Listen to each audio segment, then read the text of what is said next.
Welcome to the Brad and Taylor Show. Today we have Jessie Keener. You're listening to the Brad and Taylor Show, a podcast that inspires entrepreneurs to pursue their passions. We're sitting down with some of the best to learn how they got started and some lessons they learned along the way. Hey Jessie, how are you?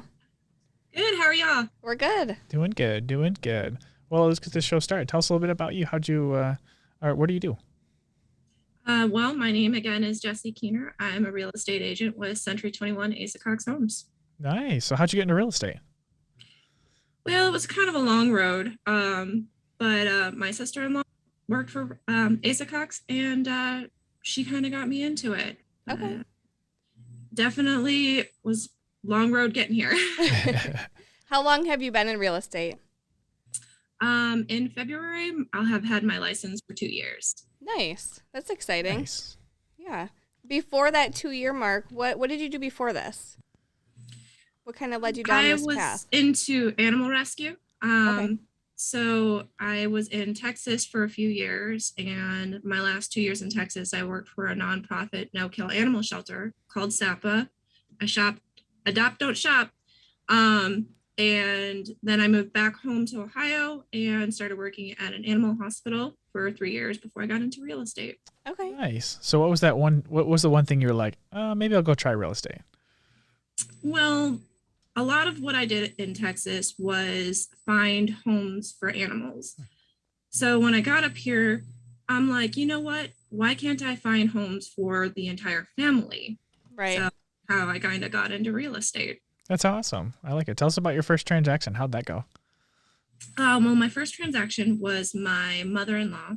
She was selling her house, and she was moving down to Kentucky to be with her daughter. And yeah, that was an eye-opener. It was a lot more work than I thought it was. I thought it was just hey, here's a house. Cool, let's do this. And it's a lot more work than I thought. It really was an eye-opener, but it was challenging and it was wonderful. And I got to meet people, and it was great. Awesome. And it just made me think that, all right, this is what I want to do. I helped my mother-in-law sell her house, and I helped a family get into a house. That's awesome. So how to go after that? Did it get a little better, a little easier, you're like, oh, I kind of know what's going on now? It definitely got me into, okay, I got my foot wet. So I know a little bit about what's going on. Yeah. But that was my first transaction, and it was within a few months of getting my license. Then it took a little bit longer to start getting any more transactions. Most of mine started about March of the next year, and partnered up with a tenured agent, and she kind of showed me the ropes a little bit more and helped me immensely. That's awesome. Yeah. So we've got plenty of transactions under my belt this year, and I plan on having, my goal is twice as many. That's awesome. You can do it. Yep, you definitely do it. Did you get any advice when you first joined on the team that you're on currently that kind of just helped you maybe get new clients and just help transactions go smoothly throughout? Open communication is probably key. Make sure everybody is on the same page, and just be open, honest with people, and be personable. You don't want to be a robot. You want to have a connection with people, and it helps things go smoothly on all parts, whether it be the communication with the agents or the lenders or the appraisers or title, everybody. As long as you're open, honest, it pretty much goes smooth. Nice. I know you mentioned your goal kind of for next year is to double what this year was. Do you have any other goals in place for you personally that you want to achieve in the next year? In the next year, I have a couple other goals. I want to start giving back more than I have in the past to the community. I want to focus more on the animals, because that's kind of where my heart lies, outside of real estate.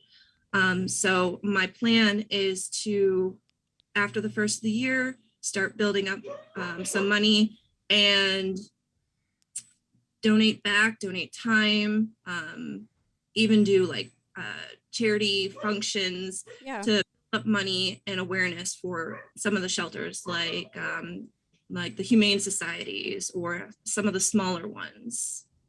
Perfect. That sounds great. If you could start over today with all the knowledge that you've learned in the year and a half that you've been in real estate, what's one thing that you do differently? I think that I would probably just, oh goodness. Maybe start on a team sooner. Would that be Probably, yeah. I would probably start with the team sooner than I was. I was very ambitious, very anxious to get things rolling, and I wanted to show I could do it. But a lot of times in this market, you need help. You need help to get your foot going, get things going. And I wish I would have started the team sooner, but everything happened the way it was supposed to, and that's where I'm at now. Yeah. Did you find anything surprising when you switched into real estate? I know you said that like the first transaction maybe didn't go as smoothly as you wanted it to for being your first one, but at the same time you had the patience because it was a family member behind that to kind of work with you on that. But is there anything that surprised you when you first got into it? Was it like the paperwork behind the scenes or the amount of time that it takes to find a home, to line up a buyer? With the first transaction, I kind of got not necessarily blindsided, but it was a surprise. That one had to have a complete septic replacement. Wow. Oh, okay. And we were able to work with the septic company to be able to, because the client, my mother-in-law, didn't have the money to pay for it up front, but we were able to work with the client or the septic company to do the installation and get it done prior to closing and pay him out of the closing profits. Oh, cool. That it was really nice, but it was a real surprise because it was working. It was just an older system. Okay. Did you guys catch it during like the inspection? For Geauga County, you have to have a septic inspection done specifically, and that's where it was caught. Septic system was working perfectly. There was no issues with it, but because it was an older system, it didn't pass. Yeah. That's awesome. At least you got it figured out. Yeah. Yeah, it was really nice. The company was just very accommodating. It was very nice. Before we go today, Jessie, how can people get a hold of you? So I believe you have my links. Yep. You can call or text me, 725-5620-440 area code. You can even email me at jessie.asacoxhomes@gmail.com. It's JESSIE.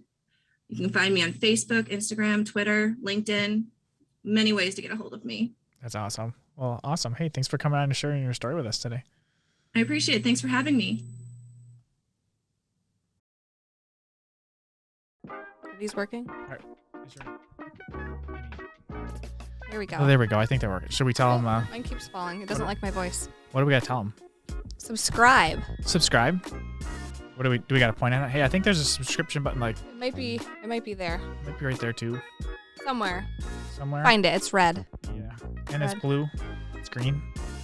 I don't really know. It's a color. This mic isn't even attached. Did you plug these in?